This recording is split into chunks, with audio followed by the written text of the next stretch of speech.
लेकिन इससे पहले कि हम कल के मैच की बात करें भारत और श्रीलंका के बीच, आपको सीधे लेके चलते हैं मुंबई, क्योंकि वहां पर एक ऐतिहासिक लम्हा जो है उस से रूबरू होते हैं, जहां पर सचिन ने अपनी आत्मकथा का विमोचन किया है और इस वक्त वो लाइव अपनी धर्मपत्नी के साथ। Grant Medical College, there were those PCO booths, so I had to get out of this huge 46-acre campus, cross Muhammad Ali Road, go to a PCO at 10 in the night, because that's when the rates, you know, the STD rates or ISD rates were less.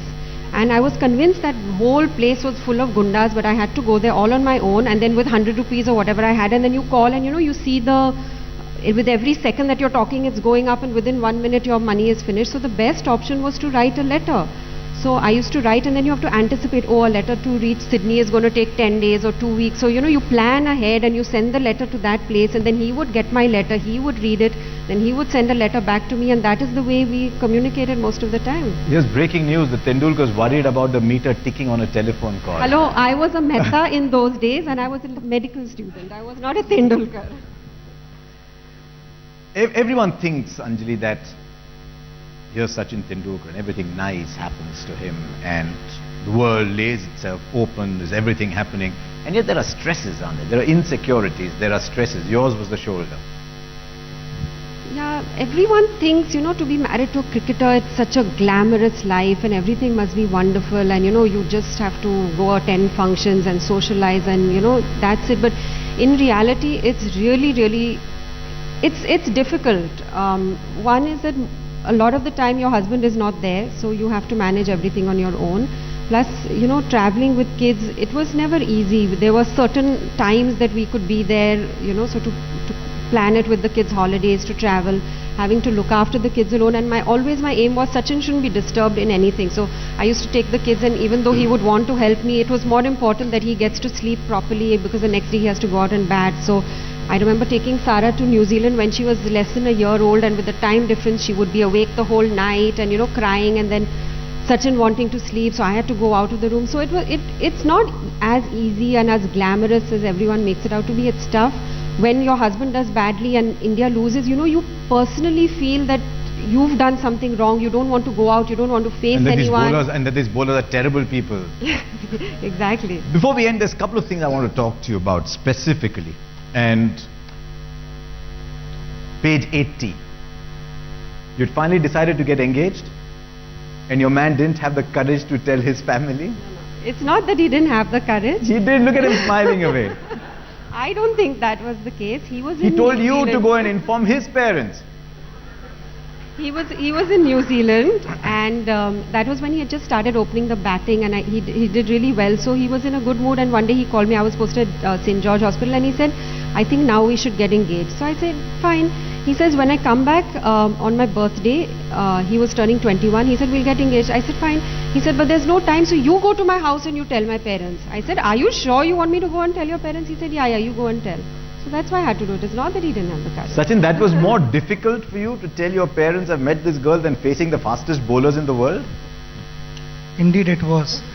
Why do you think I planned all this? I mean, I was in New Zealand happily sitting playing cricket, and I said, you have to do it.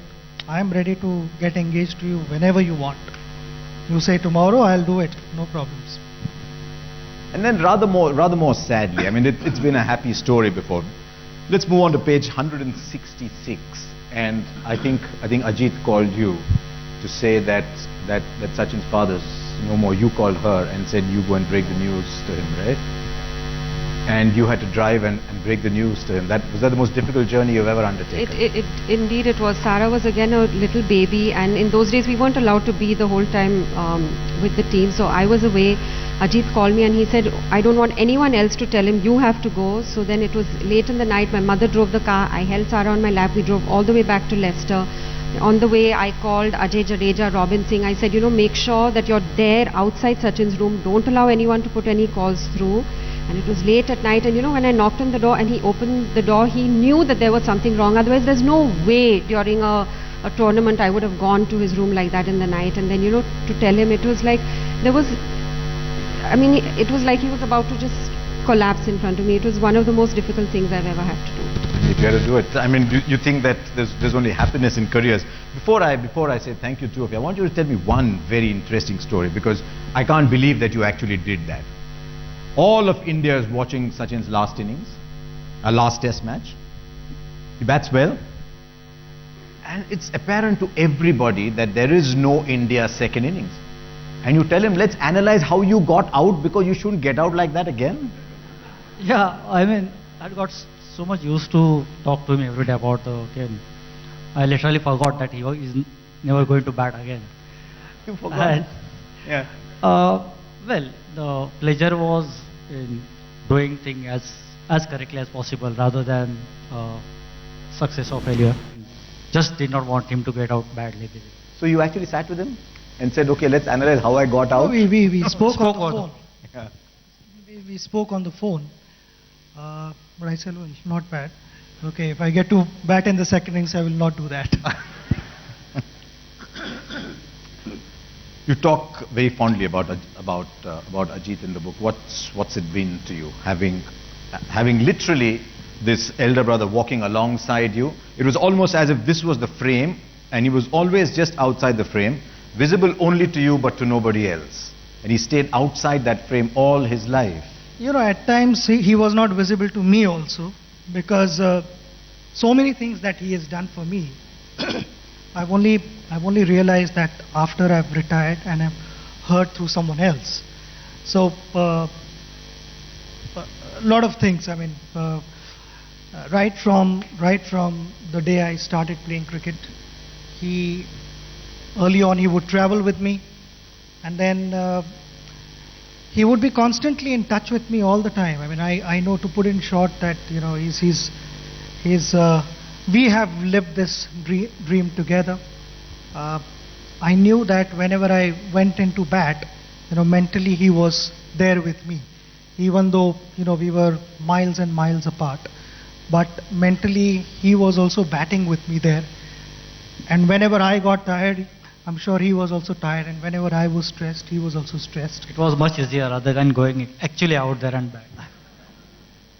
Yeah. So I mean, you know, whatever I say and however much I describe, it's not enough, because I don't know the full story yet. Because I'll tell you one more thing. Just after I retired, he had saved, or rather kept, my first bat in life carefully, had hidden it somewhere, and also the first series helmet that I used in Pakistan. It was a bomber bat which he bottle shaped. First proper bat. It's kept right outside here. Okay. The bat that I The first one you ever played with. Yes, first bat of my life. One last question for you. Why did you never celebrate a century? It's incredible. In most families, I mean, you score 1 century, you score 2 centuries, you never celebrate a century. Well, first few, I think, then I realized that taking out friends to restaurant and paying the bill was not going to be possible every time. A lot more centuries were to come. No, but on a serious note, I think it was never enough, basically. I just wanted to go him on and not wanting to make him realize that yes, everything is done. So.